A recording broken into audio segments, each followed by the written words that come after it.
Something random I seen on Reddit, and I love watching things like this get made. So let's watch it together, Cave Dwellers. I hope you enjoy it as much as I think I will. I haven't watched it, so Screw is one of the simplest components to make. However, when we scale it down to the size of a watch screw, what was a simple component becomes much more complex. In this video, I machine a 0.6mm diameter screw for a watch. When machining things of this scale, we require much higher spindle speeds. This is one of the reasons why I'm doing this on a watchmaker's lathe, rather than a larger machine such as my Myford Super 7. All of the powered operations you see in this video are done at a spindle speed of between 2000 and 6000 RPM. I start with some 3mm diameter silver steel. The final diameter... I'm guessing that this is the screw, right? This is the screw that's being made, not this, right? I'm thinking this. It ain't threaded yet, right? of the head of the screw will be roughly a millimeter, so the stock is much larger than required. But at this scale, it's so trivial to machine down to diameter, I use whatever I have on hand. Of course, if I was making an M6 screw, or a screw that's 10 times this diameter, I certainly wouldn't be using 30mm bar. I'm targeting a final diameter of a little under 0.6mm for a 0.6mm die. It is important to note, however, that there is some discrepancy between different sources on what this final diameter should be. And you see the down to the finest detail. This is why Rolexes and all those Richard Mille that's handmade. Do they do this? Making it screw by screw, man, making sure it's the perfect weight and length. That's why they so expensive. It should be. The head is now ready to be brought to its final diameter. A chamfer on the end of the screw helps the die get started. The die itself is only 8mm in diameter. This means that I can hold it in a collet in the tailstock of the lathe. However, the die itself is very shallow, so whilst its concentricity might be constrained, its axiality not so much so. To solve this problem, it's a simple job to machine a spacer, in this case out of brass, to sit inside the collet that's slightly less than the diameter of the die, and this holds it axial as we tighten the collet down. You gotta make it thick enough, I think you said?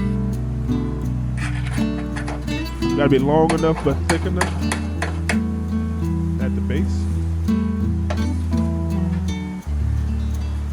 Before starting to cut the thread, I apply a drop of cutting lubricant, in this case Rocol. Oh no, what I'm looking Some watchmakers also use beeswax.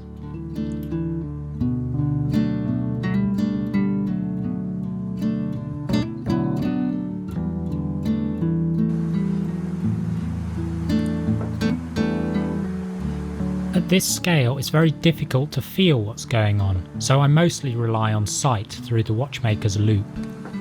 It's all too easy to shear off the screw. This can render the expensive die useless. The first few threads formed by the die can often be deformed, so I usually machine the screw too long and then cut it to length after forming the thread. Sometimes it takes a few attempts to get this right. So you gotta make it so the first couple loops is wrong, so you gotta account for that and make it a little longer so you could cut off the error. Probably gotta get going or something. I don't know how he just made that shit. Hold on. The first few threads formed by the die can often be deformed, so I usually machine the screw too long and then cut it to length after forming the thread.